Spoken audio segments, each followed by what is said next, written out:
नमस्कार दोस्तों, स्वागत है आप सभी का एक बार फिर से। और आज की वीडियो में लेकर आया हूँ आपके लिए सामाजिक विज्ञान का मॉडल पेपर, जहां पर आपको 60% मिलेंगे। तो चलिए बिना कोई समय गंवाए सीधे शुरू करते हैं। तो पहला सवाल है, सिंधु सरस्वती सभ्यता में विशाल स्टेडियम के साक्ष्य कहाँ से मिले? तो इसका सही उत्तर होगा ऑप्शन सी, धौलावीरासी। दोस्तों, अगर आपको कोई भी उत्तर पहले से ही मालूम हो तो आप उसे कमेंट में अवश्य लिखें।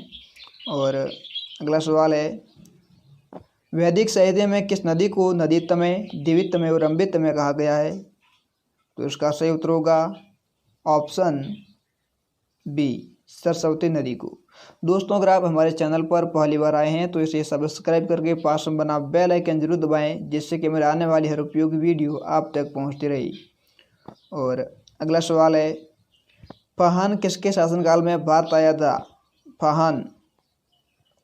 तो उसका सही उत्तर होगा ऑप्शन सी, चंद्रगुप्त द्वितीय, जिसे विक्रमादित्य भी कहते हैं। अगला सवाल है, चंद्रगुप्त मौर्य ने अंतिम समय में किस धर्म को अपनाया था? तो इसका सही उत्तर है ऑप्शन सी, जैन धर्म। वहीं अगर बात करें अशोक की, तो अशोक ने अंतिम समय में बौद्ध धर्म अपनाया था। अगला सवाल है, जैन धर्म के त्रिरत्न का सही विकल्प है, इनमें से कौन सा विकल्प एकदम सही है त्रिरत्न का? तो इसका सही उत्तर है ऑप्शन बी, ये सबसे पहले सम्यक ज्ञान, सम्यक दर्शन और सम्यक चरित्र। अगला सवाल, विष्णुगुप्त किस विश्वविद्यालय के शिक्षक थे? विष्णुगुप्त कहें या चाणक्य कहें, कौटिल्य कहें, तो ये किस विश्वविद्यालय के शिक्षक थे? तो इसका सही उत्तर होगा ऑप्शन बी, तक्षशिला विश्वविद्यालय। अगला सवाल है, दक्षिण की मीरा किसे कहा गया है? दक्षिण की मीरा। तो इसका सही उत्तर होगा ऑप्शन ई, भक्त कवयित्री अंडाल। नेक्स्ट, नए युग का अग्रदूत किसे कहा गया है? नए युग का अग्रदूत ये कहा गया आपके राजा राम मोहन राय को। अगला है, अंगुत्तर निकाय किस धर्म का ग्रंथ है? अंगुत्तर निकाय। ऑप्शन है जैन धर्म, इस्लाम धर्म, ईसाई धर्म या बौद्ध धर्म। तो इसका सही उत्तर होगा ऑप्शन डी, बौद्ध धर्म। अंगुत्तर निकाय ग्रंथ में सर्वप्रथम 16 महाजनपदों की जानकारी मिलती है। इसके अलावा एक और ग्रंथ है जो जैन धर्म का है, जिसका नाम है भगवती सूत्र, उसमें भी 16 महाजनपदों की जानकारी मिलती है। लेकिन अगर बात करें सर्वप्रथम की, तो यह होगा आपके अंगुत्तर निकाय। अगला सवाल है, महात्मा बुद्ध के अनुसार दुखों पर विजय प्राप्त करने का माध्यम है? दुखों पर विजय प्राप्त करने का माध्यम, तो यह है ऑप्शन सी, अष्टांगिक मार्ग। अगला सवाल है, निम्न में से किन महाजनपदों का क्षेत्र वर्तमान राजस्थान में था? तो इसका सही उत्तर होगा ऑप्शन बी, सूरसेन और मत्स्य महाजनपद। अगला सवाल है, महाजनपद काल में जिस स्थान पर सभा की बैठक होती थी उस स्थान को क्या कहा जाता था? जिस स्थान पर सभा की बैठक होती थी, तो दोस्तों से कहा जाता था संस्थागार। अगला सवाल है, रॉलेट एक्ट को बिना अपील, बिना वकील और बिना दलील का कानून किसने कहा? यह कहा था आपके मोतीलाल नेहरू ने।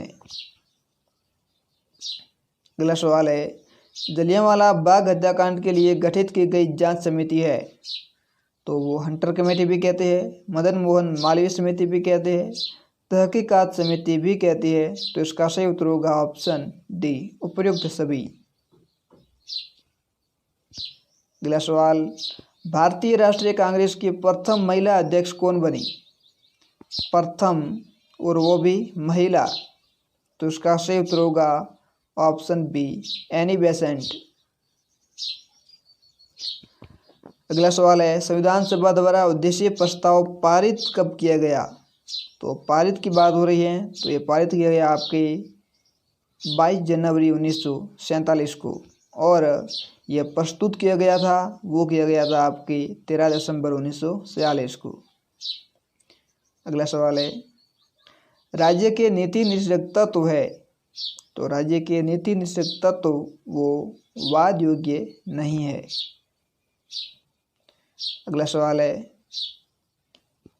भारतीय राज्य व्यवस्था में सर्वोच्च है राष्ट्रपति, संविधान, संसद या उच्चतम न्यायालय? तो हमारे यहाँ संविधान सर्वोच्च है। अगला सवाल है, जब राज्य यानी कि सरकार को यह हो कि कोई व्यक्ति अपराध करने वाला है तो उसे सीमित अवधि तक बिना जांच किए बंदी बनाया जा सकता है, इसे कहते हैं?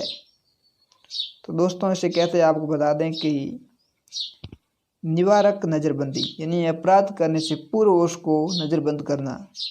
अगला सवाल है, भारतीय संविधान का कौन सा भाग संविधान की आत्मा कहलाता है? संविधान की आत्मा, तो ये कहलाता है उद्देशिका, ऑप्शन बी। अगला सवाल, कोई विधेयक धन विधेयक है या नहीं, इसका निर्णय कौन करता है? ये करता है लोकसभा अध्यक्ष। नेक्स्ट, सर्वोच्च न्यायालय के न्यायाधीशों की नियुक्ति कौन करता है? सर्वोच्च न्यायालय के न्यायाधीशों की नियुक्ति यह राष्ट्रपति करता है। अगला सवाल है, निम्न में से सही विकल्प चुनिए। मंत्रिपरिषद लोकसभा के प्रति उत्तरदायी है, मंत्रिपरिषद लोकसभा के प्रति उत्तरदायी नहीं है, मंत्रिपरिषद लोकसभा के प्रति सामूहिक रूप से उत्तरदायी है, या मंत्रिपरिषद संसद के प्रति उत्तरदायी है? तो इसका एकदम सही उत्तर है वो होगा आपके ऑप्शन सी, मंत्रिपरिषद लोकसभा के प्रति सामूहिक रूप से उत्तरदायी है। अगला सवाल है, राजस्थान में पंचायती राज की दृष्टि से गलत विकल्प है, तो इनमें से गलत की बात करें तो पंचायत समिति के मुखिया प्रधान सही है, ग्राम पंचायत के मुखिया सरपंच सही है, जिला परिषद के मुखिया यहाँ पर सभापति ये गलत है, और जिला प्रमुख है वो सही है। तो इसका सही उत्तर होगा ऑप्शन सी। अगला सवाल है, राज्य सरकार के मंत्री परिषद के सदस्यों की नियुक्ति कौन करता है? यहाँ पर बात हो रही राज्य सरकार की, तो इसका सही उत्तर होगा ऑप्शन ए, राज्यपाल। नेक्स्ट, दो देशांतरों के मध्य सर्वाधिक दूरी कहाँ होती है? दो देशांतरों के मध्य सर्वाधिक दूरी की बात करें दोस्तों तो भूमध्य रेखा पर दो देशांतरों के मध्य सर्वाधिक दूरी होती है, और सबसे कम होती है ध्रुवों पर। अगला सवाल है, वायुदाब को प्रभावित करने वाला कारक कौन कौन से है? तो वायुदाब को तापमान प्रभावित करता है, जलवाष्प प्रभावित करता है, समुद्र तल से ऊंचाई भी प्रभावित करती है। तो इसका सही उत्तर होगा ऑप्शन डी। अगला सवाल है, विश्व पर्यावरण दिवस कब मनाया जाता है? विश्व पर्यावरण दिवस 5 जून। अगला सवाल है, पृथ्वी पर दिन व रात बराबर कब होते हैं? दिन व रात पृथ्वी पर कब बराबर होते हैं? तो उसका सही उत्तर होगा ऑप्शन बी, 23 मार्च व 21 मार्च और 23 सितंबर को। अगला सवाल है, चक्रवात और प्रति चक्रवात का पालना किसे कहा जाता है? ऑप्शन ए, वाताग्र को। अगला सवाल है, नवीन जलोढ़ मिट्टी को क्या कहा जाता है? ऑप्शन ए, खादर। अगला सवाल है, भारत में हरित क्रांति के जनक किसे के माना जाता है? भारत की बात हो रही है यहाँ पर, तो भारत में माना जाता है MS स्वामीनाथन को। वहीं अगर हम देखें विश्व स्तर पर तो इसका उत्तर होगा option B, Norman E Borlaug, क्योंकि यहाँ पर केवल भारत का पूछा है, तो इसका सही उत्तर होगा ऑप्शन डी। अगला सवाल है, कर्क रेखा पर स्थित राज्यों का सही विकल्प है? कर्क रेखा पर स्थित राज्य, तो कर्क रेखा पर राजस्थान है, पश्चिम बंगाल है, त्रिपुरा है, तो इसका सही उत्तर होगा ऑप्शन बी। नेक्स्ट, भारत किस गोलार्ध में स्थित है? भारत किस गोलार्ध में स्थित है? तो भारत उत्तर पूर्व गोलार्ध में स्थित है। नेक्स्ट है, भारत के पश्चिमी तट का भाग नहीं है, पश्चिमी तट का भाग नहीं है, मालाबार तट है, कोंकण तट है, लेकिन कोरोमंडल तट नहीं है और कन्नड़ के मैदान है। यह है जो आपके पूर्वी मैदान है, पूर्वी जो तट है उसका भाग है कोरोमंडल, न कि पश्चिमी तट का। नेक्स्ट है दक्षिणी राजस्थान में वादरा किसे कहा जाता है? वादरा, तो वादरा कहते हैं आपके स्थानांतरित कृषि को। इसके अलावा एक और होता है वालर, जो कि ग्रासीय जनजाति का एक नृत्य है। अगला सवाल है राजस्थान में सौर ऊर्जा के विकास की दृष्टि से उपयुक्त क्षेत्र है। सौर ऊर्जा के विकास की दृष्टि से, तो इसका सही उत्तर होगा ऑप्शन डी, पश्चिमी क्षेत्र। नेक्स्ट है निम्न में से आंतरिक अफवाह तंत्र की नदी कौन सी है? आंतरिक अफवाह तंत्र, तो इसका सही उत्तर होगा ऑप्शन ए, कांतली नदी। अगला सवाल है महावट के लिए उत्तरदायी चक्रवात कहाँ से आते हैं? तो ये आते हैं आपके भूमध्य सागर से महावट के लिए, जिसे पश्चिमी विक्षोभ भी कहते हैं। अगला सवाल है राजस्थान में सर्वाधिक वर्षा किस स्थान पर होती है? यहाँ पर पूछा है स्थान का, तो स्थान होगा आपके माउंट आबू। अगला सवाल है मरुगंगा कहा जाता है? मरुगंगा, तो दोस्तों मरुगंगा किसे कहा जाता है यह आपको उत्तर बताना है, बहुत ईजी है, यह आपको बताना है और जिसका भी सही उत्तर होगा उसका पिन किया जाएगा। अगला सवाल है राजस्थान का सबसे लंबा अंतर्राष्ट्रीय सीमा बनाने वाला जिला कौन सा है? सबसे लंबी अंतर्राष्ट्रीय सीमा बनाने वाला जिला कौन सा है राजस्थान का? तो यह है आपके जैसलमेर। अगला सवाल है किस पुरास्थल को प्राचीन राजस्थान के टाटा नगर की संज्ञा दी गई है? तो इसका सही उत्तर होगा ऑप्शन सी, रेड। अगला सवाल है मेवाड़ में घुइल वंश की रावल शाखा का अंतिम शासक कौन था? रावल शाखा का अंतिम शासक, तो यह था आपके ऑप्शन डी, रावल रतन सिंह। ज़्यादातर यहाँ पर ए कर देंगे, लेकिन ये राणा नहीं था, वो रावल था। अगला सवाल है मारवाड़ का प्रताप किसे कहा जाता है? मारवाड़ का प्रताप राव चंद्रसेन को। अगला सवाल है राजस्थान में 1857 की क्रांति की शुरुआत कब और कहां से हुई? तो यह हुई थी 28 मई 1857 को, स्थान था नसीराबाद। तो इसका सही उत्तर होगा ऑप्शन सी।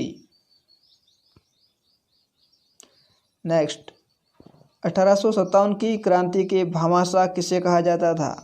1857 की क्रांति के भामाशाह, तो ये थे अमरचंद बांटिया। अगला सवाल राजस्थान के एकीकरण के प्रथम चरण में निम्न में से कौन सी रियासत शामिल नहीं थी? प्रथम चरण की बात करें दोस्तों तो इसमें जयपुर शामिल नहीं था। अगला सवाल है किस मेले को बैलगाड़ी मेला भी कहा जाता था?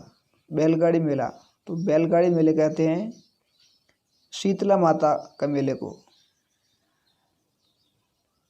नेक्स्ट बनी ठनी को भारत की मोनालिसा किसने कहा? तो ये कहा था आपके एरिक डिकिंसन ने।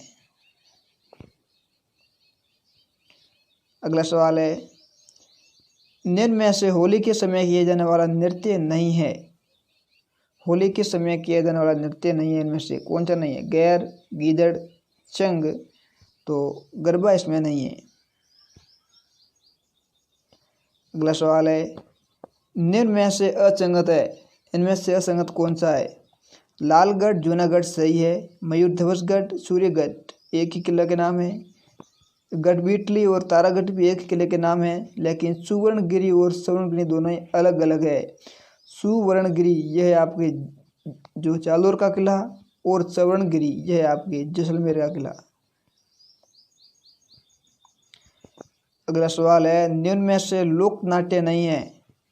ख्याल लोक नाट्य, गौरी लोक नाट्य, स्वंग लोक नाट्य, लेकिन वालर जैसा कि मैंने पहले बताया था यह ग्रासिया जनजाति का एक नृत्य है।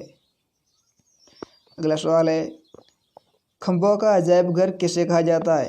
खंभों का अजायब घर, तो ये कहा जाता है आपके रणकपुर मंदिर को, जहाँ पर 1444 खंभे हैं।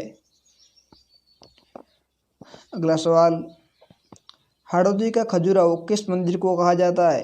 हाड़ौती का खजुराहो ये कहा जाता है आपके भंडारदेवरा शिव मंदिर को।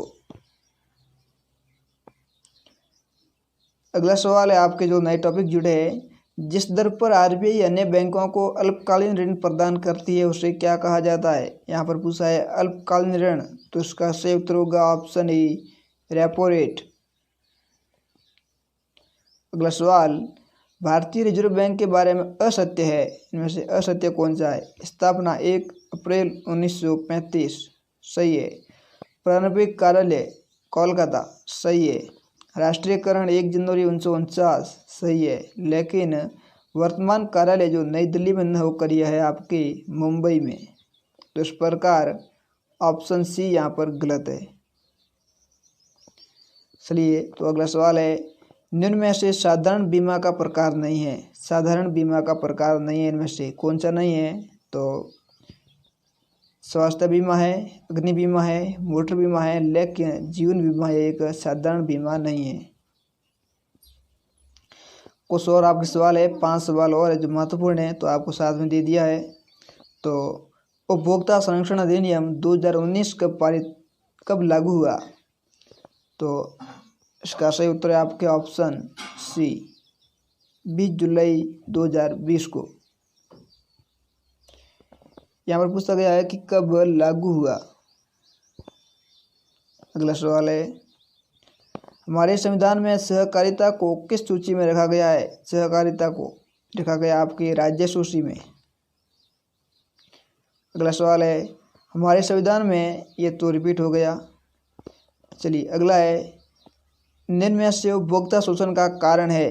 उपभोक्ता शोषण का कारण कौन सा है? तो इनमें से उपभोक्ता की अशिक्षा और अजागरूकता है। पूर्ति की तुलना में मांग अधिक, यह भी है। उपभोक्ता संरक्षण का अभाव, यह भी है। तो इसका सही उत्तर होगा ऑप्शन डी उपयुक्त सभी। चलिए, तो आपके अगला सवाल है, प्रत्येक वर्ष जुलाई माह के प्रथम शनिवार को, जुलाई माह के प्रथम शनिवार को दिवस होता है। रिक्त स्थान में क्या आएगा? तो इनमें से आएगा आपके ऑप्शन सी सहकारिता। चलिए, तो आपके आखिरी क्वेश्चन से है, सहकारिता के मूल मंत्र है। तो सहकारिता के मूल मंत्र है एक सबके लिए, सब एक के लिए, इसलिए इसका सही उत्तर होगा ऑप्शन डी, माफ कीजिए ऑप्शन सी। दोस्तों, इस प्रकार अगर आपने आखिर तक ये वीडियो देखा है तो लास्ट में आप बताते जाइए कि आपके क्वेश्चन है वो आपको कैसे लगे। और आप सभी को बेस्ट ऑफ लक।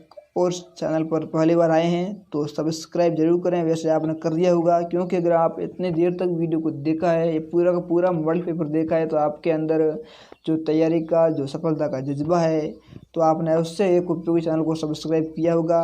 और अंत में आप सभी को एक बार पुनः बेस्ट ऑफ लक। मिलते एक नई वीडियो में नई जानकारी के साथ।